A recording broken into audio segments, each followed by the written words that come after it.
14th. Shit's been happening in the market. Doesn't even matter what market you're in, right? Yep. Stocks, bonds, real estate, you're getting hit one way or another, right? I think real estate is a little bit slower. Yes. But, there have been some concerns from, my realtor clients about, much slower volume throughout March and April. And, I think with real estate, I think a lot of the refinancing has to come out first, which takes time, right? Yep. Those who have to refinance, over the next,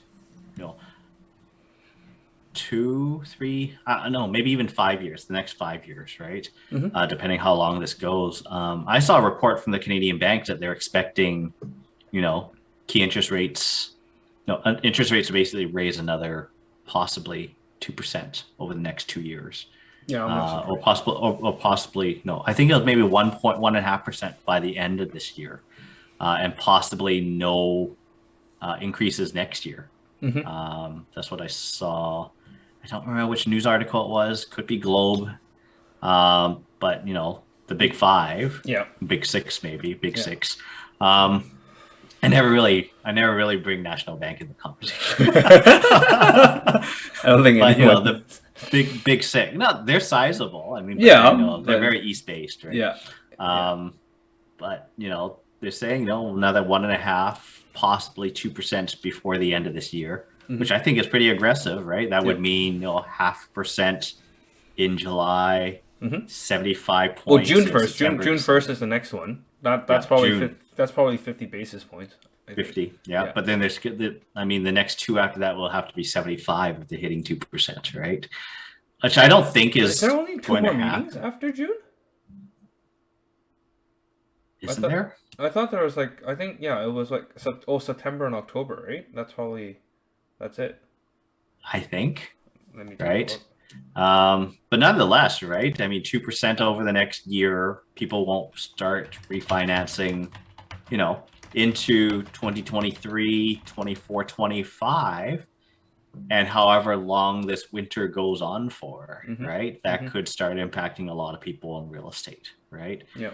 The stock market has already reflected, the 4 more. There's four more. There's 4 more. 4 more. July, September, 50, October, and December. So 50 basis points times 4, 2%, right? Yeah. Thanks for clearing that up, right? But the stock market has already reflected that, right? Tech stocks. Yeah. S&P has taken I don't think S&P took a 30% hit, but the big stocks your MFANG stocks took a 30% hit at this time. Probably, yeah. The N in that FANG has taken more like a 60% hit. Yep. And who knows if there's ever any coming. I didn't like Netflix to start with. I don't know about you. Of the MFANG, Netflix was. I held Netflix, when Bill Ackman, when he bought into Netflix, I followed suit, but I dumped it relatively quickly. Right. Because I just don't like the business model. I don't like the market they're in, just because there's too much competition. Right. But I think if you mentioned before this call that you got into Amazon. Right? I did. Disclaimer. Disclaimer. This is not investment advice. Not investment advice. This is just a personal kind of, just, hey, it's down 30%, like Brandon was saying. And I was I had some extra cash kind of sitting around. I'm like, why not buy CDR? And it's at $13 or something. I was like, this is. I think it's $2,200 on the actual on the US markets, right? Yeah. But no, that's a 30% discount. Pre-pandemic, right? It's so you're telling me that basically Amazon. I know they had their first negative. I think profit, not making profits for the first time in their earnings.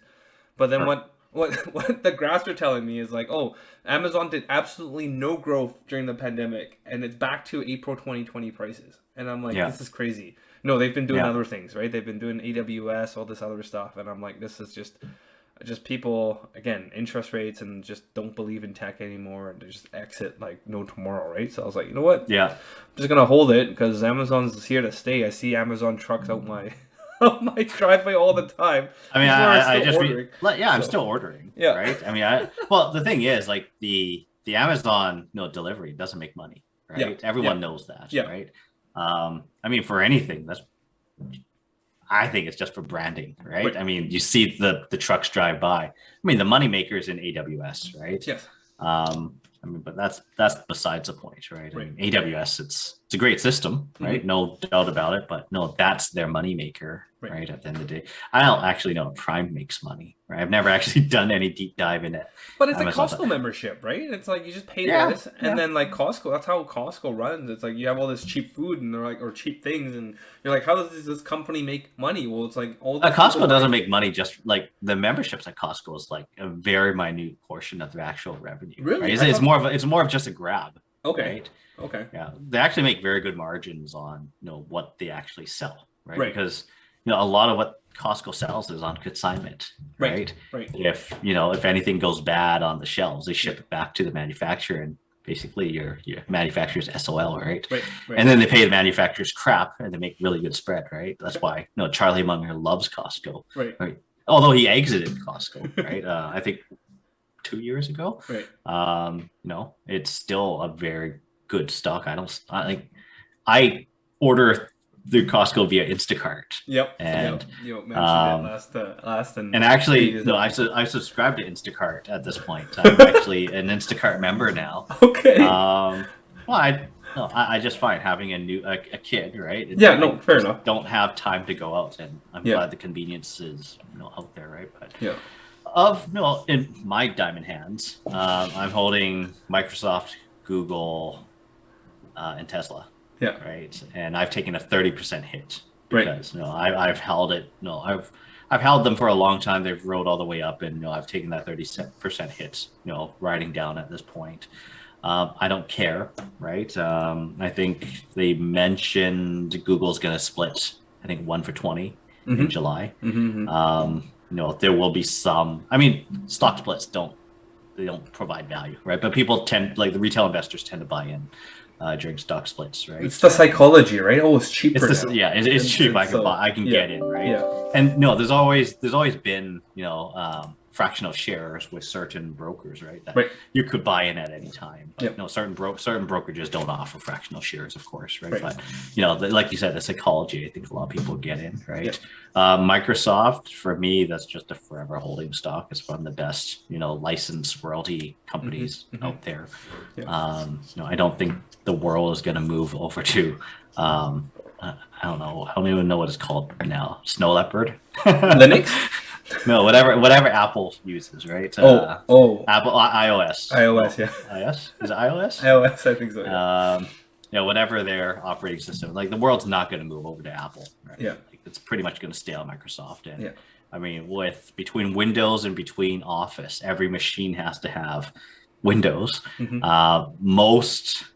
Majority of machines out there have Office, right? I mean, every machine they sell, any machine anyone sells, they make money, right? So it's just, I don't think Microsoft's going anywhere. And Tesla is Tesla's my retirement fund, right? So I expect Tesla to be I'm a little worried with Tesla, to be honest. In terms of the electric car side of it, right?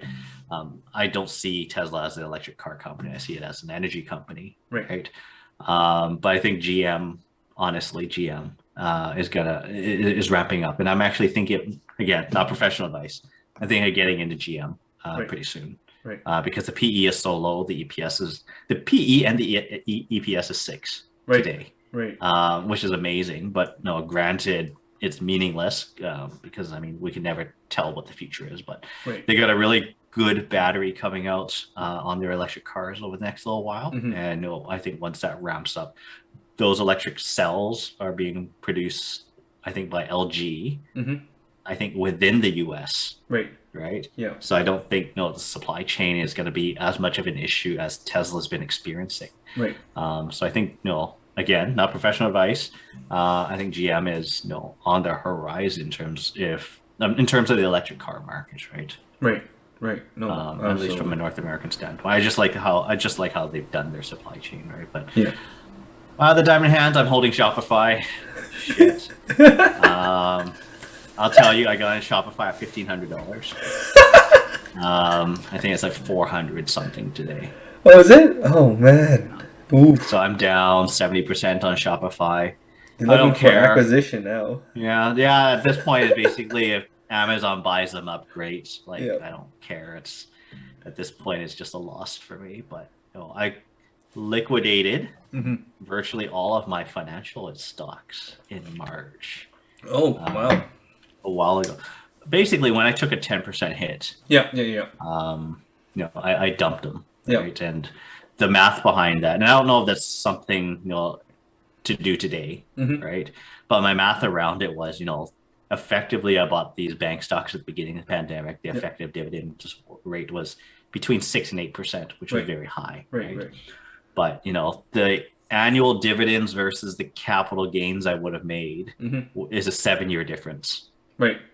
right? So I mean, to clarify, I'd have to wait 7 years to make the same amount of capital gains that I made Mm-hmm. on those bank stocks and Fortis, TC, Enbridge that I had, right? Right. Um, I liquidated all of them. Yeah. I am, other than my Microsoft, Google, Tesla, and shitty Shopify, I'm gonna say about 50% in cash right now. Mm. And no, I'm just really going to no. My next move is S&P 500 Yeah. No. ETF. Yep. Not necessarily VOO, Yep. but something that's more concentrated, not QQQ either, but something more like VOOG, for example, like Right. just S&P 500 growth, which concentrates, I think, on the top 126 Mm-hmm. stocks of the S&P 500, just so it's weighted more in the heavy tech stocks. But Right. I think that's my next in. Okay. And so I'm diamond hands for now in terms of those what I'm stuck with. Right. I'm not gonna realize my losses, but No, I actually fair got out back in March, so That's that's my interesting. Yeah, that's my because story. I did the opposite. I'm getting into bank stocks now. Yeah, And actually, it came from I was running. Like I'm training for my half marathon as I probably- saw Yeah. your picture. So Oh, did you? Yeah. yeah, So for those supporters out there, and maybe I'll drop a link there if you want to support. But it actually didn't start with full disclosure. I didn't start with wanting to support the Peace Arch Hospital Foundation. I later found out when I signed up for the half marathon that we can run for a cause, and I was like, why not? I'm just gonna, I'm running anyways. I ran because my diabetes thing when I went to do a body check, it was kind of borderline. I was going to be diabetic, and of course my my doctor we was we have a history of white rice. right, and sugar bubble tea. That's Sure. probably what it is. And he was like, it's a lifestyle thing at your age. He's like, if you can just get less sedentary, because he was asking about my exercise habits, and it was non-existent Sure. at that time. So. Yeah. Knowing me and to get my butt off the couch, it was kind of like I need to set a goal, and so I was kind of like, you know what? I talked to a personal trainer. I'm like, is this doable? I like to run. I'm in half marathon in June. Is this possible? I think this was back in like February, and so I did that. And then yeah, so I'm training. I've got so this time is so last time I ran a half marathon, I think it was supposed 7 years ago, so like 2015, yeah. And again, spur of the moment, it was like me and my friend were running Sun Run, and then we're just like, oh, this was fun. And then just at the food court, we're like, oh, what's next? And we saw kind of the half marathon, and we signed up for it. So I did no training. Yeah. I literally just went from 10K, and then I just ran 3 or 4 kilometers kind of every week. And then I did it, and then I never did it again because it was so much pain, because I was like, I was chafing in the inner thighs. I didn't I thought I got the proper equipment, but I didn't. I had shoes, I got a pair of shoes for it, but shoes, them shoes, but no, but the underwear. Apparently, I asked my personal trainer this time. I'm like, how come I was chafing? He's like, you need not the runner's not the underwear. cotton. Yeah, you need kind of that spandexy type of underwear. So this time I was prepped, and so I'm ramping up now. I'm at 12 kilometers, and adding about 2 kilometers every week. So I'm pacing good, and I've got a whole kind of health team kind of around me, to kind of RMT, physio, everything, to just kind of make sure thanks to insurance, group insurance plans, gotta love them, gotta use them. Yeah, so on one of my runs, I decided this year, I was like, I'm like, for my, because all my, like, my parents and my son's birthdays are around the same time, like March to till May. It's kind of like all in that range. And so I kind of was like, like cash, if I give them cash, it's like with inflation doesn't mean anything now. Sure. And I'm like, what is meaningful? And so I kind of like went to like, so my brother's birthday, I was like, hey, what do you want? I'm like, I'll buy you any stock, right? Like kind of like the budget's going to be around $100, like, pick a stock. And then he was thinking about it. And then I just decided for him. So I'm like, oh, I'll buy you TD, right? I'll buy you one share TD. And he's like, $100. Sure. Yeah, $100, right? $100. And then my dad, $4 a year. $4 a year. Exactly. It's gonna grow. And then my dad and mom heard about it. He's like, hey, I want in for our birthdays, and so I got him, got him.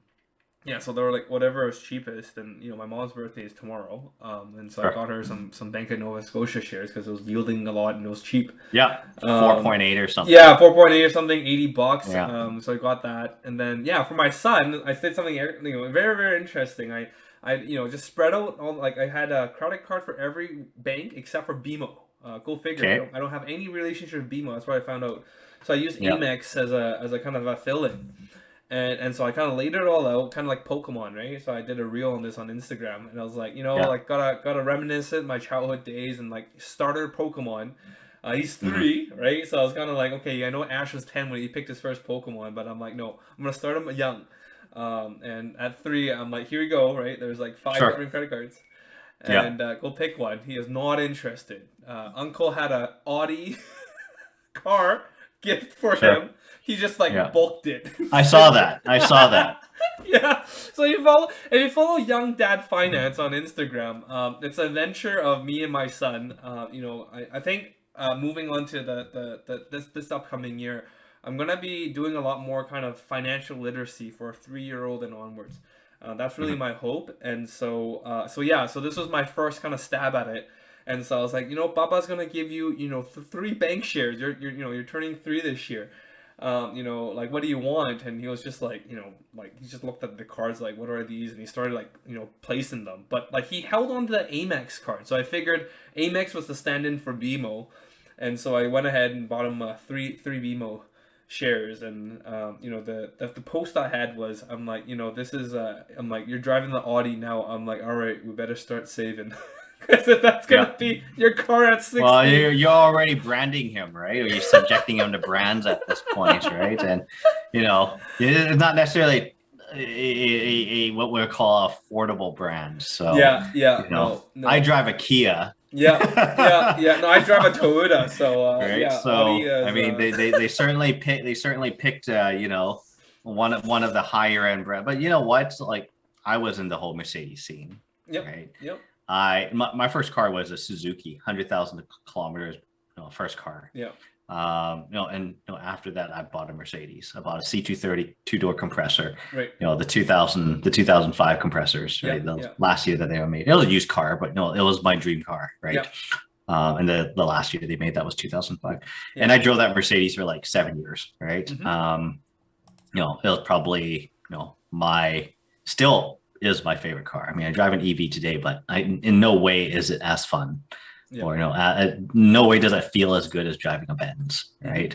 No, that douchiness that just comes off of me while I'm driving, and I had it painted and everything. Right. The only reason I got rid of it is because it smelled like rotten eggs. Oh. Like the exhaust smelled like rotten eggs. Right. I had to get rid of it, and the dealership gave me like $3,000 for it. Right, but. 180,000 kilometers on it, right? Like it was not the end of its life. It probably needed something, but it was time to move on, right? But and then I ended up with a Kia after, right? Like I went back to being practical, right? Once you get it out of your system, and once your son gets the the Audi TT out of his system, TT EV, whatever it is. Once it's out of his system, then maybe he'll go back to getting a Corolla or something, right? Yeah. No, my first car was a Honda Civic. I got it when I was it was a 19. No, was it? It was. I got it in 2009. It was a 1999 Honda Civic.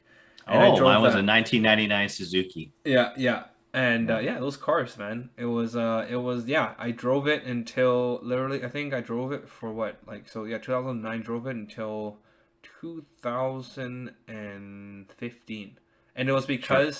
it was because of two things. One was because it literally died in the middle of the road. I was turning left, and it just gave out, and I was like, oh my goodness. And luckily, I was driving at night, so then there was no car crash or anything like that. Had a Yeah. nice gentleman help me, like push the car over, and it had to Yeah. be towed. And yeah, I don't remember what was wrong. I think it wasn't a battery. I don't know. Something was wrong with it.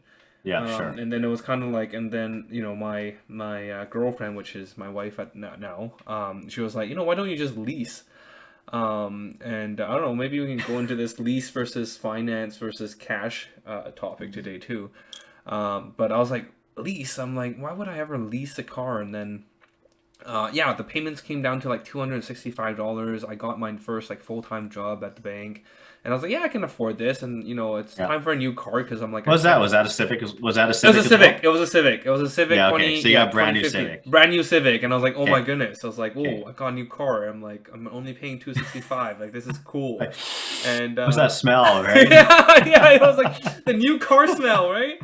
But the thing is, when I drove and my wife knows about this. When I drove my old car, it was, I always joke about it. But I was kind of serious. I'm like, Yeah.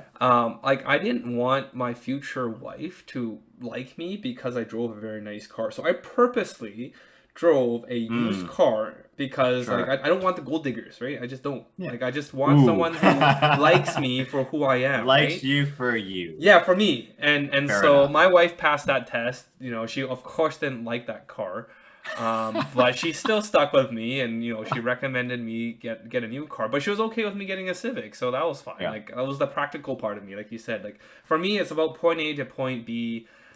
She ended up getting a Benz, not Benz, sorry, a Beamer. BMW. We talked Yeah. about it, I think, first episode. And so I got drive a nice car, right? But I was kind of Yeah. like, yeah, but I'm like, I like my Civic. It's, good on gas. Didn't, have to do 89. I mean, I can only imagine, right? With now gas prices at 220. I was talking to a friend. I think 220. premium now is like 270 or something, almost $3. Really? Yeah, for premium for like 89 or 91. Yeah, it's like 91. Yeah, it's It's expensive. that big of a spread? Like Yes. 80-cent spread? Yes.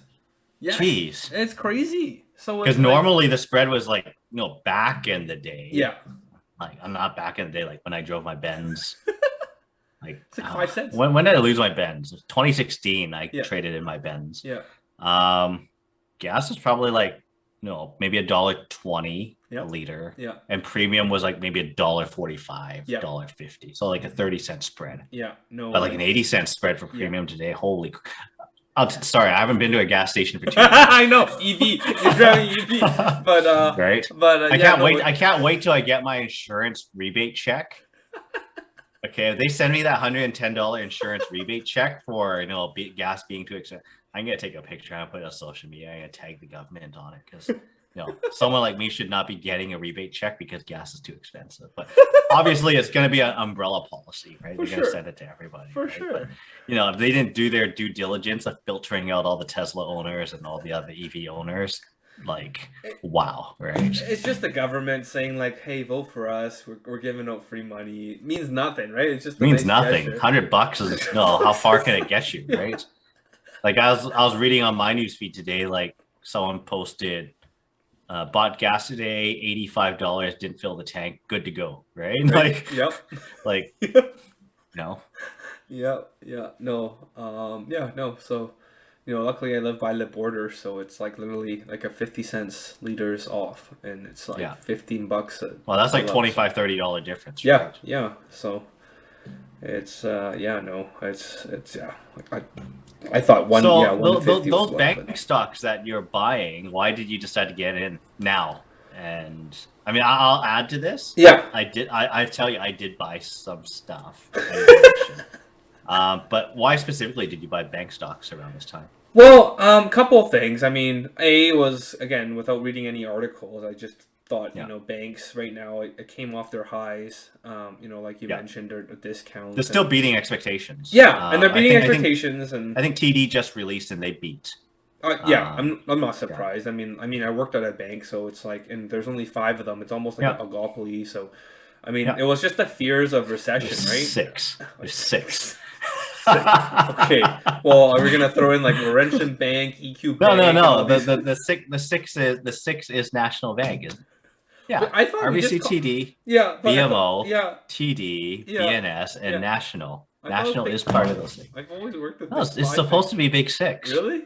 Yeah, It's like the Big Four, right? Like It's National yeah. Bank is like a $14 billion market cap. It's not a small bank. Oops. Laurentian's like $2 billion. That's like okay. piddly.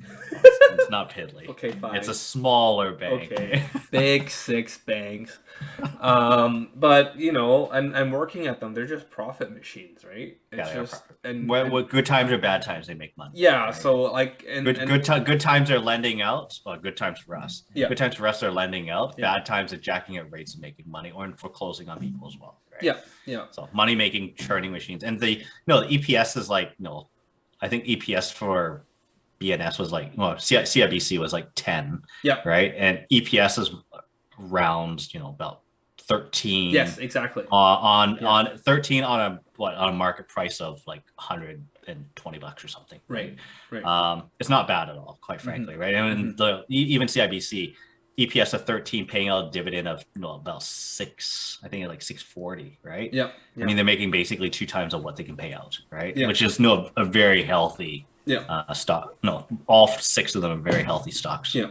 Right at the end of the day, but I don't like the yields right now. Quite frankly, yeah. Like the yields are below, other than BNS. Right. Most of them, like the bigger ones, TDRBC, they're below 4. Yeah. Right. Yeah. No, to me that's unattractive, right? Yeah, and that's why I'm buying now, because they were saying there's buybacks. They were going to increase the dividend yields. BNS is buying back. Yeah, and dividend yields too are going up because they missed it. I think the last earnings, and some analysts were saying no, that it's coming. They have all these profits. They're gonna bump it up, right? And so I was just kind of like, just why not? It's a long term hold. Like my son's like 3, so for his RESP and stuff like that. I think you bought him 3 shares, right? Bought him 3 shares, yeah. And so he's making what, $12 a year. Yeah, exactly. And then we can go and buy his egg waffles that he likes, and I'll be like, you can thank BMO Bank, right?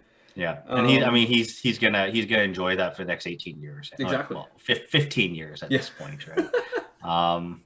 No, but I too. So I didn't get it. I liquidated my bank stocks, my financials. Yeah. I enjoyed some very good capital gains from June 23rd, 2020. So, I bought into BMO at like $63. Yep. I sold it for like, I don't remember. It was about 90% gain. Probably, right? Yeah. I remember at one point at the peak in February, it's like 110%. Doubled. And I should have, right? Yeah. I had the butterflies in my stomach that this was the year that's gonna take a hit, right? But I let it slide, because no one has a crystal ball for sure. Yeah, I let it slide, and I took almost a 15% hit off the top. All 5. I had all 5 of them, right? And I probably lost a good 15% off the top, before I dumped them. So like I said, it was either I can hold them for the next 7 years and make the equivalent of what I would realize in capital gains today, right? So I was like, in this market, stocks, as long as they raise interest rates, raise borrowing rates, stocks will continue to go down. How far they raise interest rates, who knows, right? Again, no crystal ball. At least 2% over the next 1 to 2 years, right? That's already factored in, right?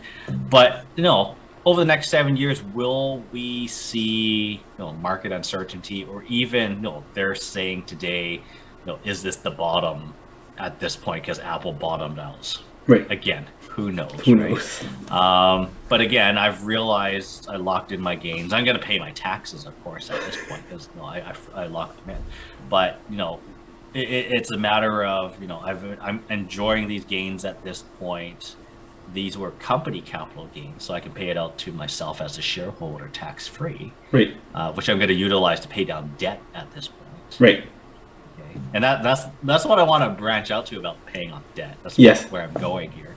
And wait 7 years and make 7 years of dividends, or realize my capital gains now and extract half of that out of my corporation, pay myself personally, pay down debt, right? Because debt is not deductible personally, for whatever purposes, right? So, but I did get in, and I bought Vanguard high yield ETF. Okay. 3.86 yield. Right. And it's basically just a basket of bank stocks. Have you looked into the Hamilton ETF, the leveraged Hamilton? Too expensive. Oh, too expensive? I don't do that. I thought you sent it to me. It was like 1.25 or something. 1.25 times. Yeah. I don't bother. I think the MER is too high. Gotcha. Whereas and that's just me. You're an accountant. Makes sense. All about the cost.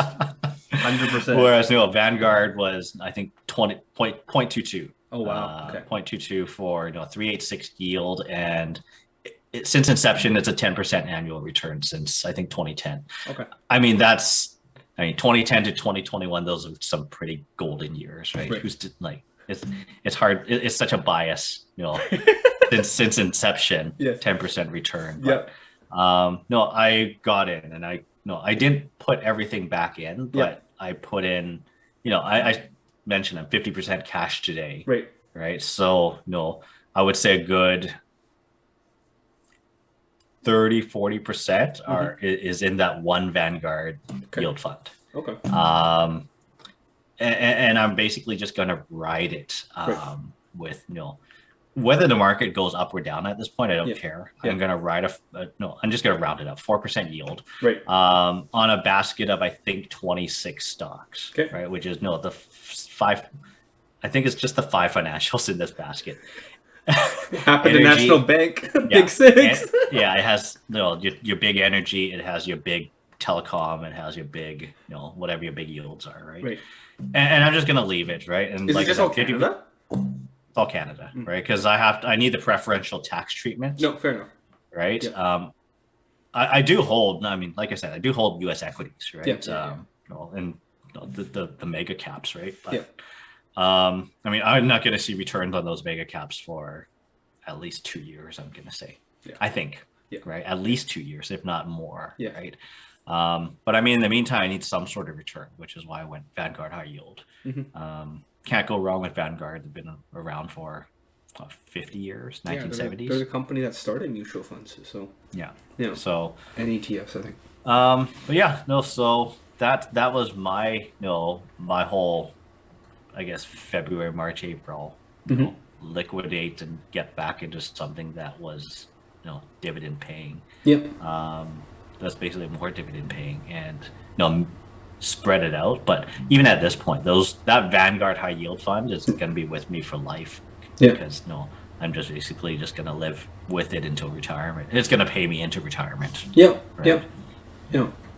those are good industries to be in, especially. Well, it's a top 26, top 26 highest yielding, right? Of companies that are that have a sustainable dividend, right? It's none of your, it's none of your covered called, the bets 10% yield type thing, right? But that's that basically. So that's my story. Good. So you got into banks, you got into individual banks. I actually got out of banks and into ETFs. I took a more defensive play. I feel uneasy in this market. 100%. And like I said, I didn't get into it with like a lot of money. It was just the 3 shares, like 8 shares of like Scotia, 1 share of TD. So we're not talking thousands of dollars. My stuff is being managed by my financial advisor. Like, he's the one watching the markets and stuff like that. He's actually he bought some. He told me about food prices probably going up. So he actually got me into this like agriculture fund that Invesco has. Because of kind of like... Is that for the potash companies? No. Or for just like agriculture in general? Agriculture in general. So like it's all about the futures, right? Like of wheat, of... wheat, corn, and all that stuff. And all that, because he was like about the war in Ukraine. Apparently Ukraine, I think, supplies like 25% of the world's wheat. Yeah, and there was a thing today that Russia's blocking the grain from leaving Ukraine or something. Yeah. So that So probably like, had impact so to yeah, to so that. he read into kind of like, you know what, it's probably going to drive up food prices, and you know, if there's forest fires in California and BC, like, you know, Yeah. now it's almost like an annual thing, you know, Well, floods, and right? floods and The stuff floods like that. last year. Yeah. Well, the floods last, like all that Fraser Valley area is basically dead. Yeah. Well, not entirely. Like they're replanting and everything, but there's not going to be much harvest from that area Exactly. this year, Yeah. right? Yeah. Most of it was like blueberries, but Right. they're saying it's not going to have a huge impact because blueberries come from other regions as well. Right. Yeah. But the, I mean, as we progress into the future, Yeah. food prices will go up, right? Yeah. As long as you have more people and events that hinder food production, right? Less supply, higher demand. Yeah. Higher Yeah. price, right? Yeah. And so Not a bad call. That's not a bad call at all. Yeah. Yeah, so that's why I'm like, I mean, he's the one that updates me and stuff like that. So like my money, like my retirement, RESP stuff, like he handles it. This is just me on the side, just having fun. So RESP, I bought my son RBNK, which is a Royal Bank. Oh, that one! I bought that one before. Yeah, the Royal Bank. The Royal Bank ETF. Yeah, ETF. Yeah, So I bought that for my son for his RESP. Yeah. So you bought BMO shares for him. I basically bought him RBNK ETF, Good. and he'll ride that until he's 18. There you go. And we'll see what he does. Yeah, right? there And you I go. basically I put that whole $2,500 Yeah. like that. So I did that optimized thing, like $2,500 for Yes. 14 years or something. Yeah. Yeah. Yeah. So his entire $2,500, he got like 100 shares into that RBNK stock. A little less. I think it's like 90 something, right? But Yeah. it pays him monthly. Yeah. Like 8 cents or something monthly. Yeah. Oh, it adds up. Compounding and stuff like that. Like I just did my I got my financial plan back, and then it's surprising. Like, the amount of money I have right now, it's going to be like 4 or 5 times by the time I'm 60 because of compounding. We're using rate of return rate of 4%. So nothing like, nothing crazy. You just like standard 4%, like you said. Like if I just bought that Vanguard and got 4% yield, and let's say it made no return, but just kept making that 4%. I was able to kind of get about 4 times kind of 4 or 5 times what I have right now, and so that exercise really just highlighted how important compounding is. And it's not about absolutely. Yeah, it's not about the and with all my clients that I've helped in the past, like the ones that are super successful and have enough money in retirement are not the ones asking me what's the next flavor of the month. It's I just want to, they're just very disciplined. Every year January they'll put into the TFSAs, they'll buy the RSPs, and then just leave it, right? The ones that are like me, who's trying to pick the flavor of the month, like they lose so much money. It's just like buy and sell and buy, and I'm so glad my parents are not doing that anymore, right? They're like so busy. They're like, yeah, just handle it, right? And so I got my friend involved to do it, so he's kind of he actually, like, because we did that, like because my parents were like all these like China tech stocks. So like basically by transferring over to a professional to manage, I think saved them probably about half their portfolio. Because they would have just held, right? There would have been like right? You're holding Microsoft, Tesla, and Google, right? Google, yeah. They were holding like, what is it, like 10 cent, yeah, like Baba, yeah, and like that card company Neo, yeah, Neo, and like what happened to Neo? I think Neo got hit pretty bad. Oh yeah, and so same supply chain issues. What's the other one that everyone was talking about? That Meituan. Yeah, no, but ARK, in the ARK one, like I'm going back to the US, like there's this one tech stock that Kathy Wood really likes. Someone was mentioning Kathy was just no. The ARK ETF. RK is just so.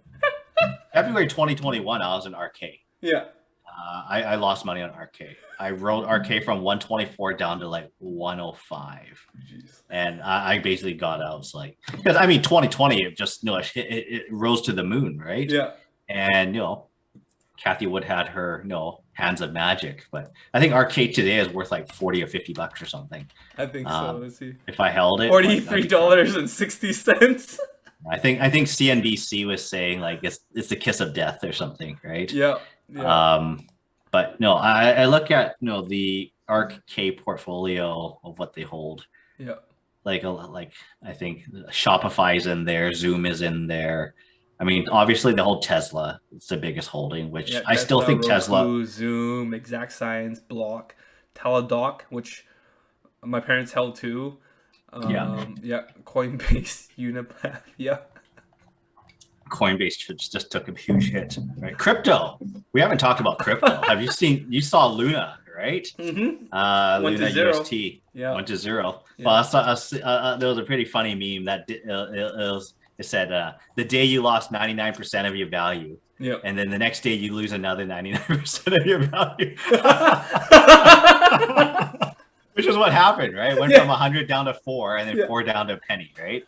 But no, that was kind of hilarious when I saw that. But yeah. I know some people who lost, their life earnings with Luna UST, and by life earnings, like we're talking like $100,000 to $200,000, like normal people, right? Yeah.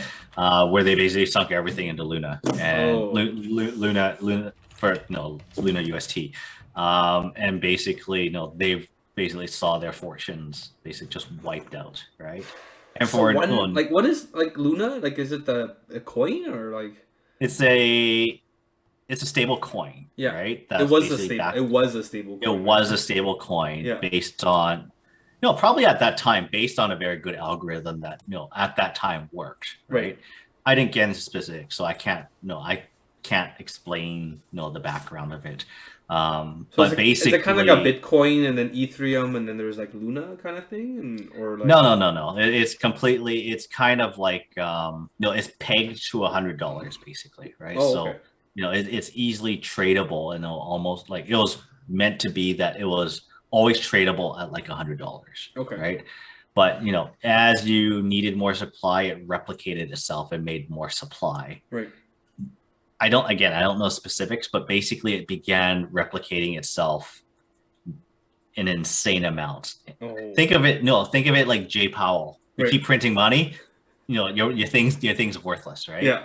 And it printed like I don't know how many it printed. It printed a lot of itself, right, like, overnight. Yeah. Basically, and it basically just devalued itself down to zero. And it wasn't backed by anything, because you have to remember it was based on some algorithm instead of being backed by U.S. currency, right? And it basically just tanked, right? But it is what it is. I'm still in crypto. Yeah, me too. I got probably 10% of my holdings still in crypto. I wrote it down. Right. I think I will get into Bitcoin. Yeah. I'm gonna throw that out there. Yeah. I don't think Bitcoin's bottomed out. Yeah.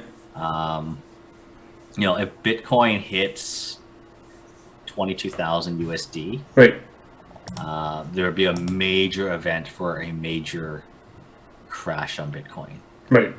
So MicroStrategy is a company out there that leverages its Bitcoin. Right. Bitcoin holdings basically, and they will get margin called if Bitcoin basically tanks below 22,000 USD. Right? If that happens, oh my God, it's gonna be it'll be a very temporary, tragic market, right, where cryptocurrency will be deemed scary, right? Scary to hold or utilize in the future. But I think cryptocurrency itself still has a lot of utility. Oh yeah. I think all the projects out there are worthless. Yes. Yeah. Throw that right out there. All the cryptocurrency out there right now, it's for money. Yeah. Right? Yeah. Mainly for money. Yeah. I don't think there's a single platform out there that actually has a working utility to make it worthwhile. Right. Right. Ethereum is too expensive to utilize, right? Mm-hmm. Solarium, which is Ethereum 2.0, I don't think it's ever going to come to market. They're 3 years behind. Yeah. And Ethereum miners have no incentive to want to go to Serenity, right? You can't mine Serenity, right? Bitcoin has no utility. Yeah. Right. Even gold has utility, but Bitcoin doesn't. Dogecoin, garbage, complete rat shit. Um, right, and you can all the other ones out there like Cardano and all the the DeFi coins out there. Yeah. Right, like they're all these projects made by small platforms, teams of less than 100. Yeah. It's not backed by anything. Yeah. Right, like there's no single currency, like a actual central backed digital currency is what I think the world needs. Which But is what all the central banks are doing right now, right? But They're I mean, all trying to- I think it's in the wrong direction though, right? I think what Meta Libra was trying to do was what the world. I personally think that's what the world needed: one universal digital coin. Right. Obviously, there's a huge political. They face huge political slapback on that, right? That how can a company control the world's monetary system, right? I mean, IMF had a huge problem with it, right? Obviously, but I think that's what the world needs. They don't need a China digital currency. They don't need a U.S. central bank digital currency. Canada doesn't even know what they're going to do with the digital currency. Like if the conservatives get in, they basically said they're going to fire the bank government. No, conservatives were pro crypto. Yeah. The liberals right now. Yeah. And Canada is very central. Yeah. Right? Canada is very central left, right? Yeah. The liberals now basically saying we're not going digital currency, right? Until But is it up to them or is it up to the central bank? At the end of the day, I mean, your head of state has so much control over, your central bank, especially in Canada. Yeah. Right. I think for the U.S. system, it's different. Right. Between, presidency and, treasury. Right. Yeah. It's quite separated. But in Canada, it's basically, it really is. I don't know. I think it's one system. I could be wrong. I think it's two because, I mean, one of the people that was running for the conservative leadership, he was like, I'm gonna fire the bank governor, and then they quickly said, was like, no, he's there. I like that guy. I'll tell you, I'm not a conservative voter. Right. I'm not a liberal voter. Yeah. Right. I really like Pierre Poilievre. Yeah. I don't think he's prime minister material though. Right. I think he's a very good opposition. Right. An opposition guy because he's one of the most hilarious critics out there. Right. And he's very good at criticizing. Yeah. The liberal government. Right? Yeah. But I don't think he's prime minister material. Yeah. Unfortunately, right? Yeah. I think he does very well in government, but I don't think he's a likable leader. Right. I think he's likable because he's a wise ass. Right. But I like him. I like him as a politician a lot. But I could never vote conservative. I'll tell you that. Right. There's just too many policies. The current conservative government. Yes. There's a lot of things I just don't agree with. Yes. I think prior conservative governments, I could see myself leaning towards. Yeah. I've always flip-flopped, right? Yep. And at one time, many Canadians, it's like that's why. But at one time, I would vote Jack Layton. Right. I don't vote NDP. Right. But I would vote Jack Layton. Okay. That's how I really, really like Jack Layton. Right. I thought he was he would have brought Canada to the next level. I thought. Yeah. Unfortunately, he died. Yeah. I thought he would have brought Canada to that next level of. He brought. I mean, when he ran, he was they were like second. They were in opposition, right? Like they were. I think they were. The Orange Wave just came in over Quebec and Ontario. Like they did really well. Yeah. Like he had charisma. He had He was he was really up there. But I mean that's a different story. Yeah. So ETFs, we bought ETFs, we dumped, we got into certain banks. Debt. Where are you with debt? Where I am with debt, I'm glad I've left the bank on that because they will just tell you to borrow more. But right now, I'm telling a lot of my clients and people close to me, I'm like, pay down your debt because the day of reckoning is coming. Yeah. And we're not gonna have cheap money anymore, right? I don't think It's a slow walk towards that day of reckoning. Yeah. right? And we have a lot of procrastinators in society. Yeah, because I'm like, I never understood, right? My parents would never get a mortgage. I'm like, why? I'm like, and I never understood. And then My parents never had a mortgage. Yeah, and they told me basically, it was like, yeah, because interest rates are like 8-9%. I was like, oh, okay, yeah, that's right. that makes sense. Okay, yeah, then I don't get a mortgage. That makes no, because you have to remember back in the 80s, like bond, like I told you, bonds were like 14%, right? Yeah, and that's what my mom did, right? But no, it's the same story. Like my parents never had a mortgage. And so, and even if they did, it was very, very small. Because it was kind of like, I was like, oh wow, 8%. I was like, okay, that's why your high interest savings accounts at that time, or it was just savings accounts, but I was paying like 4 or 5%. Yeah. So we're going to again, like inflation, right? Like I learned about it in textbooks saying like, oh, this is the monster that eats your money, and I'm like, but it's 1%. Like no one's gonna notice. It's always they're like, oh, the target rate is 2%, right? In the Bank of Canada or like the central banks. And I'm like, what do they have to do? Like it's just flat, right? And then boom, we're at 5% inflation. I'm like, oh, this is real, right?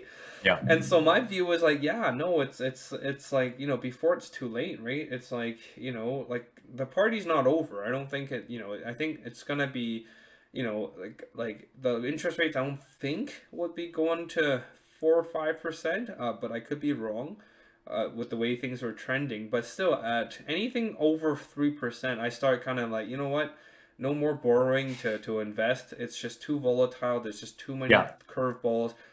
Do what's guaranteed. And like if I can get, like I said, my plan is based on a 4% return.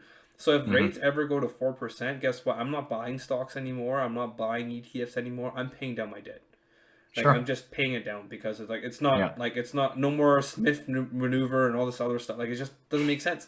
You can't do it anymore. Yeah, I can't do it anymore. Right. In the good times. Yes. Right. You would throw your money into VOO. Right. Yeah. And historically, VO makes 7% a year over the long term. Right. Since 1960s to now, right? But if you're borrowing at 4% to make a 3% spread, not worth it, right? And to accept that risk, right? Yeah, it's difficult to digest at that time, right? Right. Yeah. No, I'm the same. I'm paying down debt. I'm paying down a 1.6%. You were paying down debt even before during the good times. You were paying down debt. I'm paying down a 1.6%. Like people would call me crazy. I'm paying down a 1.6% fixed mortgage. Yes. In which I don't have.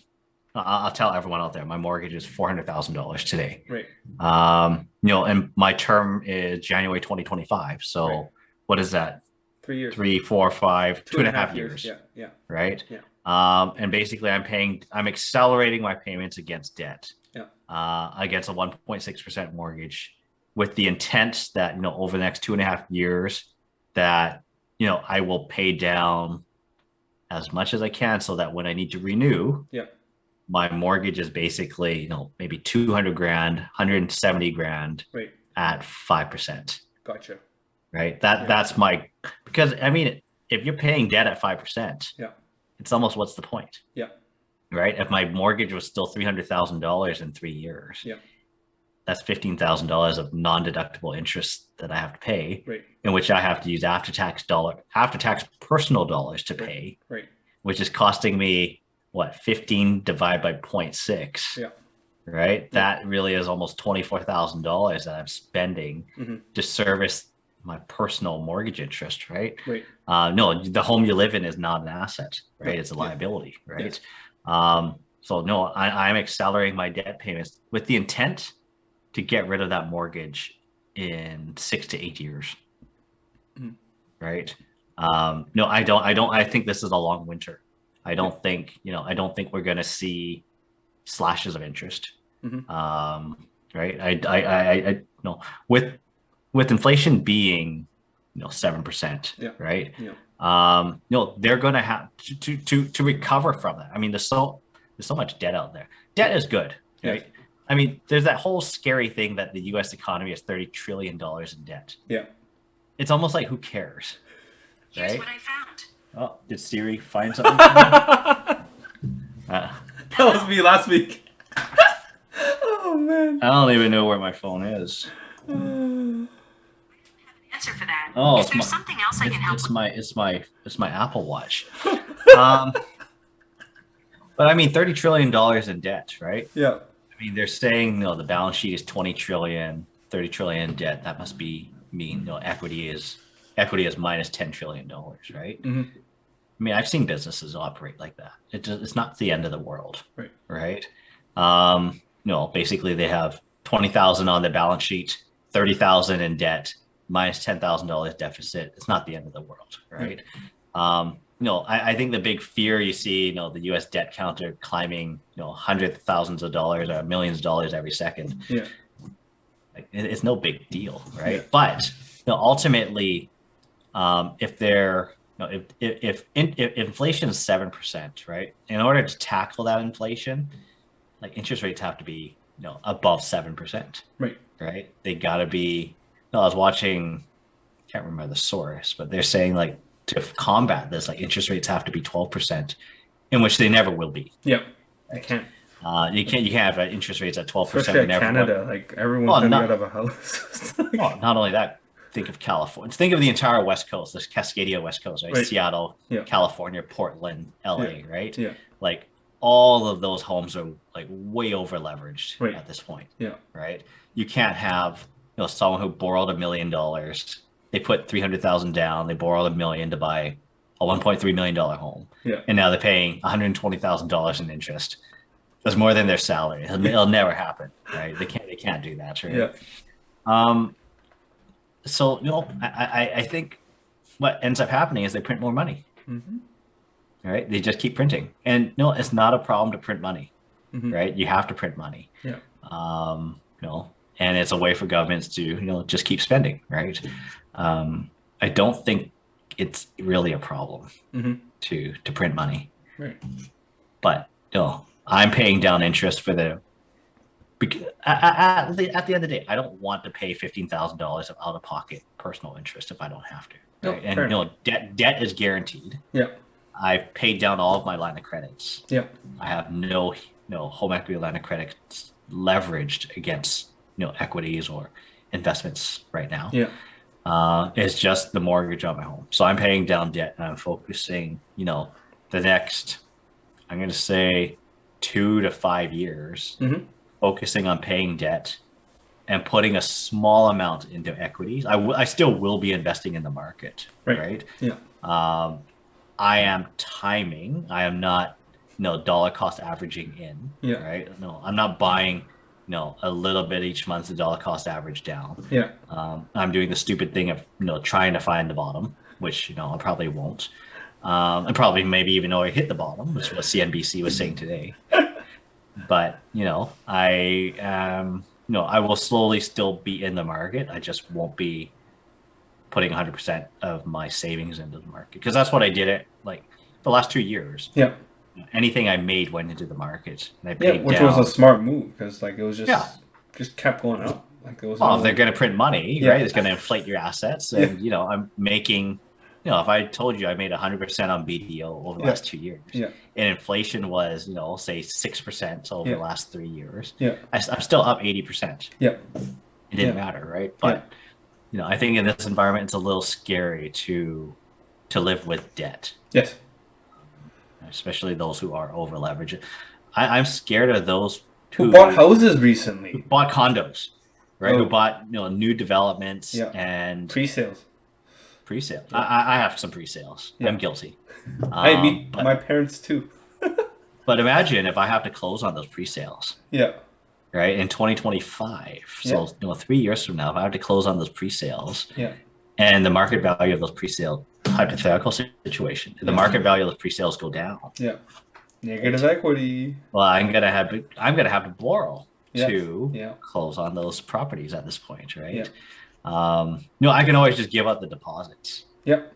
Right. And it is what it is, right? Yeah. I mean, I won't do that. I have $100,000 of money basically that of real money, of non-borrowed money that basically sunk into these pre-sales. Yeah. But what if in those situations where I do close because I don't want to lose $100,000 and I have to borrow on 2 properties $1 million at 5%, right? That will make my stomach queasy if the market if the housing market goes down. Mm-hmm. You know, on the West Coast. Right. Right. But not only myself, like those people who are already closed on existing condos. Yeah. Right. And are now, you know, they have the home they live in, 2 other properties, they're both rented properties. Yeah. And they put down $100,000, they borrowed 500, and now they have to, you know, they're not going to sell these properties. They're making rental income, right? But now their interest rates have gone up because they got a really nice favorable 1.3% variable mortgage back then, which is now 2.1%. Yeah. Right. Yeah. And you know, like that, I mean, their payments won't go up, right? Yeah. I mean, basically just the interest portions will go up, but you know, they will basically, you know, they'll be paying off these mortgages forever, right? Yeah. Not forever, no, just a longer term. Right? But it is forever because people refinance and borrow more money, and you know, there's like, oh, market prices go up. But I mean, for me, I view it as I think yeah, the next 2 years rates will probably go up, but I think this will induce a recession, and at which this would be the test. At which point I feel they will have to be forced to cut rates. Not aggressively, but I think they will still have to cut it a little bit. And so I don't think... That's why there's a part of me that doesn't think 5% interest rates would be there in 2. At least I'm hoping, because in 2 years' time, that's when my mortgage is due. So there's a personal bias. But I am preparing for the possibility of that happening. And yeah, it is in the back of my mind now to kind of maybe round up, like, you know, if I have any excess cash, instead of dumping it in the markets, it just might be, just to pay, little chunks. That's what the advice that my realtor gave me. She's like, yeah, that's what she does. Just rounds up her payments and just little things, and then you just shave off your mortgage. Like, just the little things. It's just like $20 here, $50 here, extra payment here, and then you kind of hit your mortgage down that way. But yeah, no, I'm starting to kind of, instead of before, any extra money would be like, yep, let's look at some, attractive things in the stock markets and buy. But now it's like, no, if I have extra money, I'm probably looking to, I mean, right now I need to kind of develop my emergency fund. And after that, I don't have one. Well, it used to be lines of credit, right? But now it's like, Yeah. I don't want to, like, especially if rates are going to go up, I don't want that to be my emergency fund anymore. I actually do want some, especially now too, with kind of like some accounts out there are starting to pay decent interest. I'm like, might as well just put it there, collect some interest. I've seen nothing higher than 0.3 right now. 1.5 at EQ Bank. I don't look at EQ. Oh, okay. Well, I do. I should. Well, But- I mean, I don't need service. I just need to park my money somewhere. It's digital. It's That used to be CBDC. Tangerine though. Like I have Tangerine. Yeah, but that's point Right. 3. That's point. Yeah, that's 3. 0.3. EQ still out there, and it's not acquired by the big 6 banks. It's standing there, using that money as an alternate lender, and it's CDIC insured, so I don't have more than 100K in there. And yeah, they bumped up that, and their USD now is paying 1.25%, which again, I never heard of any Canadian banks that offer US accounts paying interest. I was like, oh, that's great. And so. So that's where all my savings are. And I'm shopping around. There's like now 2.8% for like 4 months. So wherever those offers are, I'll. Yeah, I've seen those. Yeah, I'll write a even check. Royal is paying like 2.5 for 3 months or something. Yeah. Yeah. So I'll play that game. It's it's worth. Well, it. it's guaranteed, right? Yeah, exactly. I mean, even though inflation's 6 or 7%, I mean, you're only losing 4. Yeah. Apparently. Yes. Only if you believe inflation's real. Yeah, I do. Right. It's like my I bubble don't. tea. No, My I don't. bubble tea I don't. is higher now. It's it used to be I noticed that. $5, and Now it's like 7. 8. Yeah, 7 or 8. It's almost like Yeah. a meal. I'm like, I guess bubble teas can be meals, but I'm like, I'm paying. They're 10. cheap to make. Yeah, I know. Right, but like it's the cost of goods. The cost of goods has always been 100%. Yes. Gross margins were always 50% on Right. on your milk tea. Yeah. And basically they don't make money. Like the shops themselves don't make much money Yeah. because everything goes to rent and salary. Exactly. Right. Exactly. But like the gross margins itself, like that $7 you're paying, right?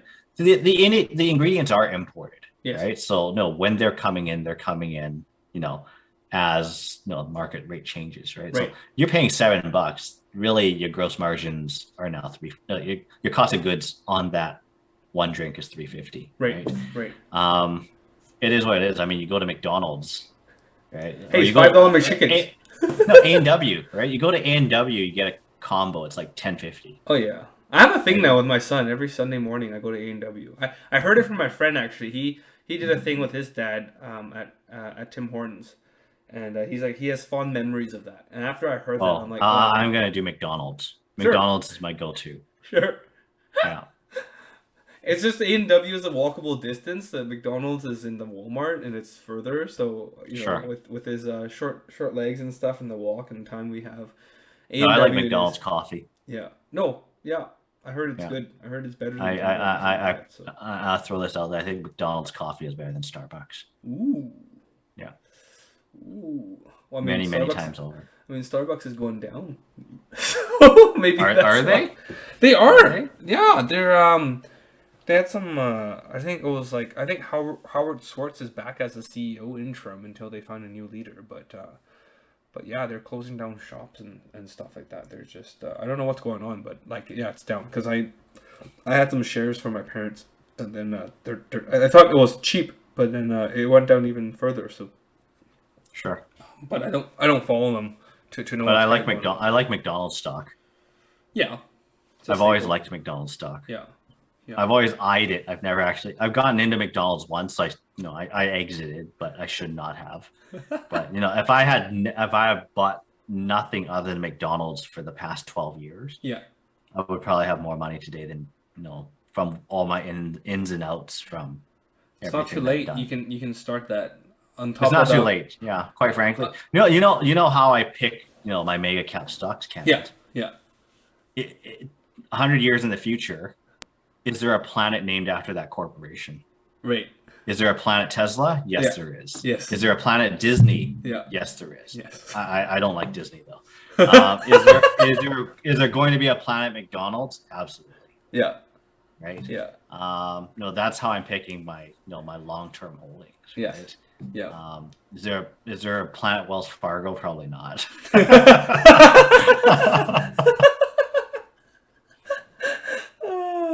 Yeah. No. Yeah. But yeah, I don't think any asset class is safe right now. No. That's kind of where my stomach is queasy, right? I am holding income stocks or income ETFs Yeah. because it's guaranteed. Yes. No, we argue inflation. I don't buy into the whole inflation thing. I know things are getting more expensive. Yeah. It's a little funny. Like I'll back up in my meaning around how I don't believe in inflation. Mm-hmm. I have a salary Right. at the end of the day, right? Yeah. I get paid the salary. That salary, I spend virtually all of it. Right. No, it pays my mortgage. It pays my credit cards. I think I got an extra $500 after paying everything. Right. My salary income minus all my household expenses, I have like $500 at the end of the day. Right. All my business money, I Yeah. don't spend any of it. Yeah. Whatever side money I make as gig money, it all basically it goes straight into the stock market, right? Right. That's how it's chopped up right now. Right. And so my salary has always covered my cost of living, Mm-hmm. right? And I always spend all of my salary Right. on something stupid or another, right? Computer streaming gadgets, this little microphone, right? My nice Elgato webcam, right? Yes. Not sponsored. But I don't feel like inflation impacts me because I still am able to sustain the same lifestyle because I spend all the salary and I haven't changed my salary for the last since 2017. Yeah, but didn't you say you are now the cuts of meat now are lower grade? Like you're not spending as much money on. So you are. Yes, you might have the same salary, but the quality of food or like the type of food you're eating now. That's like, I don't see it as being a huge deal. Okay. Quite frankly, so I'm not eating strip loin anymore, Right. right? And then from strip loin, I went to short rib, Right. and then from short rib, I went to like blade tip, Yeah. right? But I mean, ultimately, right? Like Yeah. from blade tip. I slice it into real thin slices. I pour a whole bunch of Korean bulgogi sauce on it, and then I pan it in a cast iron pan for like 20 minutes until it chars, and I eat it over rice basically, right? And I like that. To me, it tastes great, right? fair enough. You know, like I don't think I'm a very simple, like my palate is very simple, right? I don't need oysters. I don't need scallop. I eat oysters and scallops from time to time, right? But I mean, I don't need it every day or every week type of thing, right? I go to Costco, I still spend $200, right? It's not like my Costco bill has gone up to $400, right? Because obviously the prices of food has generally gone up. Yeah. I'm still somehow spending $200 and still making it by, and I'm just as content. Yes. Yes. Right. And that's that, which is why I don't think, I think humans, right, society itself, we're very adaptable. Yes. Right. Yes. So, when inflation occurs or, as inflation occurs, obviously our salaries are going up every year. Right. Yeah. And we can obviously say through numbers and statistics, things are getting tougher, right? Like wages have only gone up 3%, but inflation is up 7%. Yeah. Cost of living is down by 4%. Mm-hmm. Do we really notice that 4%? And I'm going to say probably not. Some people do, right? Yeah. And some people don't, right? But Yeah. it's probably, if inflation were zero, Yeah. and wage increases were zero, Yeah. right? I bet you it would be the same problem who have spending problems, Yes. and the same people who, right, don't have spending problems, Yeah. right? Yeah. I think it's more of a psychology thing than an actual erosion of purchasing power. Yeah, and I think like with My opinion. and with inflation, I think I would agree. It's like I wouldn't say it's like I thought it was fake at first, but I mean, like I said, like the textbook thing, I'm like, what is this? Like they say it's a monster, but like I don't like it's so minimum, right? 1 to 2%, or like I see my tuition. Like I guess tuition was like the one thing that I was like, oh, this is real because like it always increases by 3%. Well, when my brother went to school, Yeah. his tuition was like $2,000 a year. Yeah. By the time I went, it was $4,000 Yeah, a year. exactly. Right. Yeah. So I mean, by the time I went, it was obviously, 6,000. So yeah, but obviously, I still worked the summer. I Yeah. still worked part-time during Yes. the year, right? Yeah. And I was still able to pay for my own education. Yes. Right. Yeah. I still got through it. I graduated with no student loan debt. Yes. Right. yes. I was very fortunate, right? But Yeah. my brother graduated with no debt. I Yeah. graduated with no debt, right? Yeah. We still ended up in the same place, and Yeah. obviously my cost was higher than his, Mhm. right? But you have to remember when he worked, right? He's 9 years older than me, right? Yeah. When he worked, he was probably making, $6 sucks back then, Yeah. right? $6 an hour minimum wage. Yes. I was probably making like $8 to $9 to $10. I was making I think $10 an hour back then, right? Yeah. So my purchase, it was relative. I'm gonna say, Yeah. more or less, right? Yes. So I don't know the concept of inflation. I'm not denying that. Yeah. Prices go up, purchasing powers for Yeah. some become more difficult. Yeah. I think The technical definition of inflation, you don't argue. No, I just with, think but- humans are adaptable, right? And I If we- 100% if we agree. need- Yeah. If we need to something, if we need to survive, if we need to do Yes. something, we'll make it work, Yeah. right? Just like the gas prices, right? gas The- prices, the right? pumps, right? People will just Yeah. take less trips, right? They'll Yeah, they'll use- it's up 70%. Yeah. Well, not only that, right? It's up 70%. People are still driving, Yes. right? They're cutting back in other places, Yes. right? But they're still driving because they need to get from A to B, Or they'll just get an electric vehicle like you did. or electric scooter, Yeah. right? Right. Or bike, Or right? bike, They'll exactly. get to A to B, Yeah. right? Yeah. Regardless, Yeah. right? And Yeah. they'll make it work, right? Exactly. Because we're creatures of it. We try so hard every day Yeah. to survive, Yeah. right? Yeah. Humans, Yeah. we are a remarkable animal, Yeah. right? We try so hard every day not to die, Yes. right? Yeah. I don't know if there's any other creature out there who has the same level of tenacity as we do. Right. But no, I think we will go to the ends of the earth to survive, to make it Yes. work, right? Yeah. And I think that's really reflective of how society has adapted with inflation over the and past. and just on the pandemic too, right? I mean, people thought like you have to go to It's the huge, office to work. Great but now example. people are working from home, right? Yeah. It's like I thought I needed 2 cars, but like in the pandemic we were able to now work with 1 car, right? And so like as my salary kind of fluctuated, it's like you are just adaptable. You're like, you know what, I don't need this, and like what I really need is this, like. And you kind of, if anything, and everyone talks about, right? The good thing about the pandemic is, for most people, it's like it actually showed you what really matters, right? Like for me, it's like, family was everything to me. And so now it's like as I find, new work or as I do my job, it's like, it's centered around, how do I make more time for my kids, for my wife, that's kind of the basis, right? Like I even have a rock, right, that says like family, right, to remind me like this is it. That's nice. Right? This is That's awesome. this is my core. I'm gonna be the rock for my family. And looking at several positions and stuff, and I asked them, I was like, like is it flexible? Like I live here, and if it doesn't work, then I'm not taking it, because it's like that's central to me now, right? Because it's like I can't go back. It's like I enjoy dropping off my son at daycare every morning, and it's either I drop him off or I pick him up. And if my work hours does not rob me of that opportunity, then I'm not interested, quite frankly, because they grow up so fast, right? Like he's 3 now, and it's like it's a fleeting moment, and like I mentioned in my previous episodes, like I'm enjoying every time I can put him on my shoulders, because I know like there will be a moment when he'll just be like, no, that's it, Dad, thank you, that's it, I'm done with you. I'm done with you, right? And right now, this like Saturdays now we go swimming. He just loves the pool so much, and it's like like.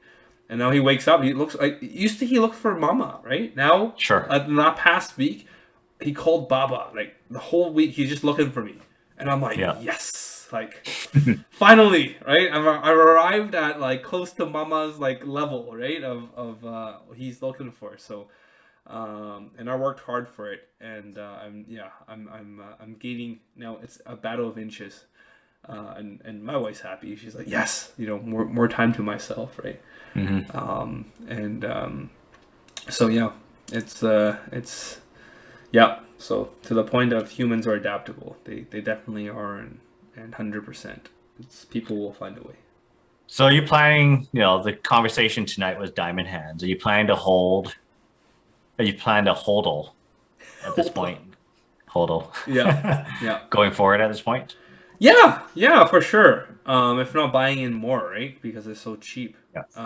Just like said. Do you think stocks are cheap right now? I mean, obviously, like the tech stocks are cheap. Yeah, the tech stock. I think it's a 30% discount. It's like going into Marshalls and getting a 30% discount. Yeah, so I don't think like the tech companies like you mentioned and I mentioned, they're not going anywhere. So the consensus I've been talking to kind of finance students and my planner and stuff like that, it's like if you have a long time horizon, it's not a bad time to buy.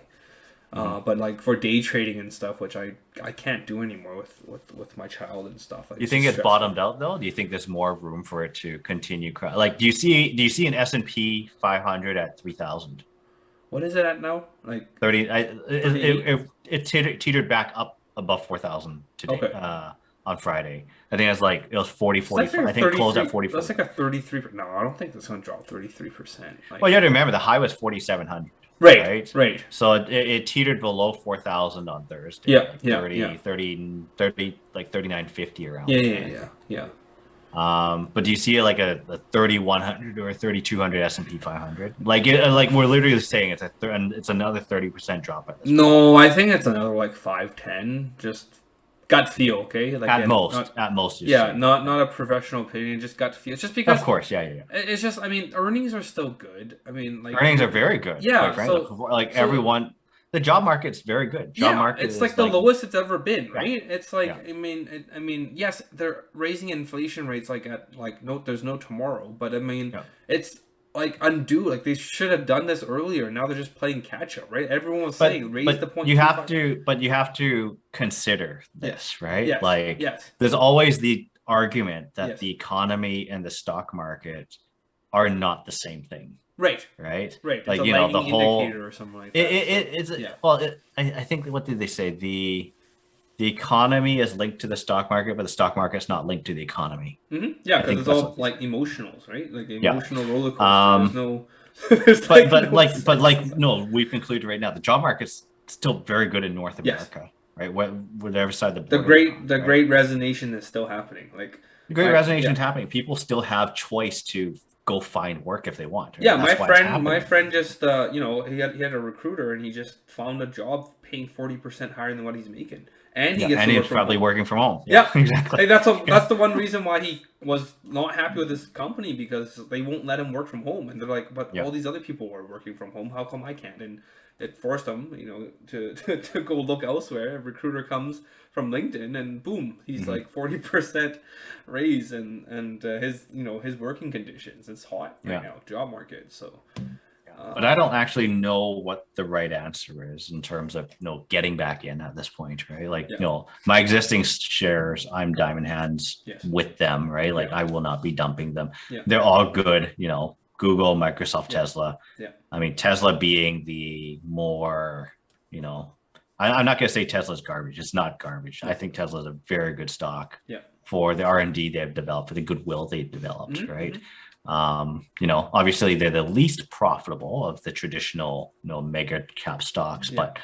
but no, I think Tesla has a huge future in energy. I'm digressing. What I mean to say is, I'll probably get back into an S&P 500 ETF. Yeah. Sometime soon, Yes. right? Because we don't know when the bottom is, Yes. right? But even if I get back in today, from 4,000 to 4,700, right? That's a nice, 20% return. Yep. Right.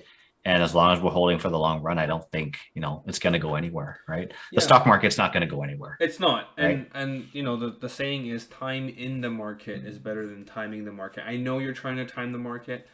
Oh yeah, I'm being an idiot. Right? I am being an idiot. No, you're smart. You're smart. But I mean, for those out there who are feeling queasy and stuff like that, like, again, just get in a little bit at a time. There's no harm in it. Right now, like, we all mentioned, it's a 30% discount. Let's say it goes down another 10%. We'll just buy a little bit more, scoop it. And I think if anything, it's just, again, stay invested, right? It's just time in the market. Don't try to, Yeah, they pinpoint the say bottom like or something. there's 270 winning days on average Yeah. in a given year, Yeah. right? Yeah. If you're not in for those 270 days, you basically lost out, right? Yeah. So I'm looking at QQQ right now. It's down 26%. Yeah. Right. NASDAQ was down like 30 or something, 25 or something year to date. Yeah. So. Yeah. So I mean, year to date. I can't see that. Yeah, it's about. Oh wow. 401 to 301. Yeah, it's a 33%. Yeah, about 30% drop. Yeah. Yeah. I mean, just I think if you're here for the long, I don't think there's any mistake in a broad-based index fund, right? Yeah. The Dow being the one the Russell being the last one I touch. No, S&P or Nasdaq, I don't think long term. Yeah. And by long term, I mean 15, 20 years. Yes. You can't make a mistake, I don't think. Yes. Yes. Yeah. Unless something catastrophic happens in the 15th year. But in a normal pandemic, environment, yes. in a normal environment where things are back to normal, 15, 20 years from now, Yeah. I think we'll be in a good spot. Yeah. The world will always the world will come back. I don't want to say the word always. The world will come back in good times. Yeah. Sometime in the future. I mean, and again, just pandemic, right? Just look at it, right? Like, we thought it was going to take another great recession, take 2-3 years. No, it's just like 3 months. It just kind of rebounded. And I'm not saying every pandemic, every big event's going to be like that, but No, so I read J-Pow prints money. that's about it.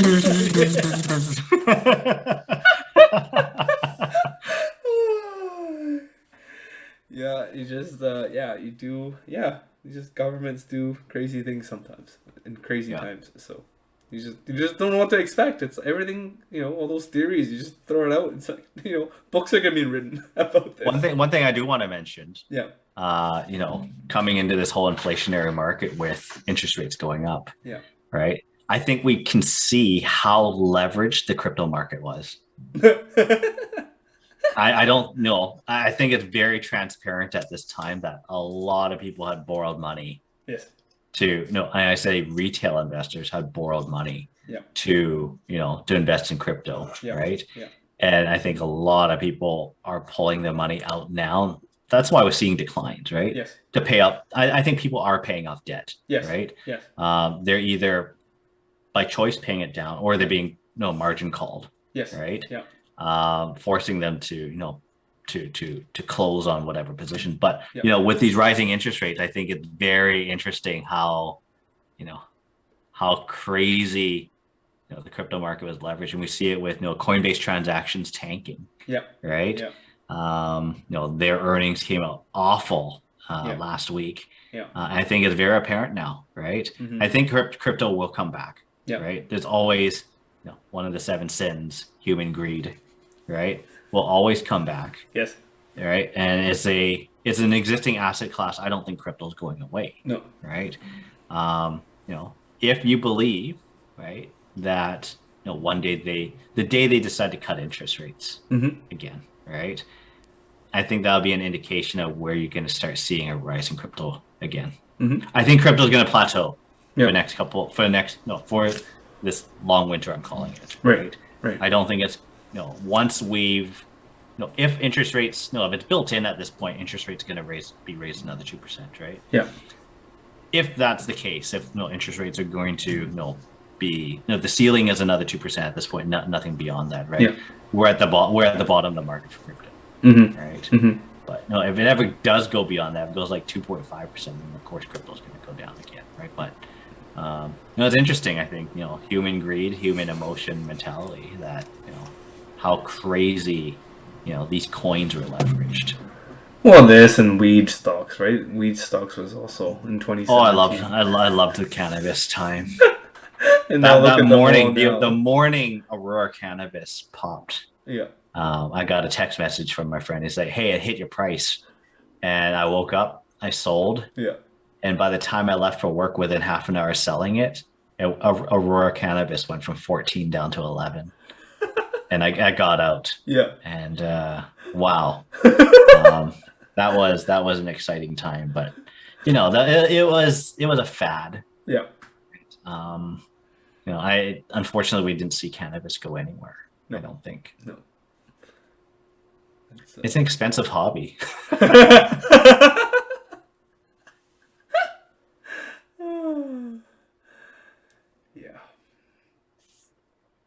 All right. Is that the end of this episode, Ken? I think so. It's 11:05. I think we chatted quite a bit about the direction of what our holdings and what we plan to do. Yeah. I think we kind of gabbed as much as we can about it. So yeah, no, it's cool. Then next week is a long weekend. Are you in town? I'm in town. I'm not going anywhere. Okay. Yeah.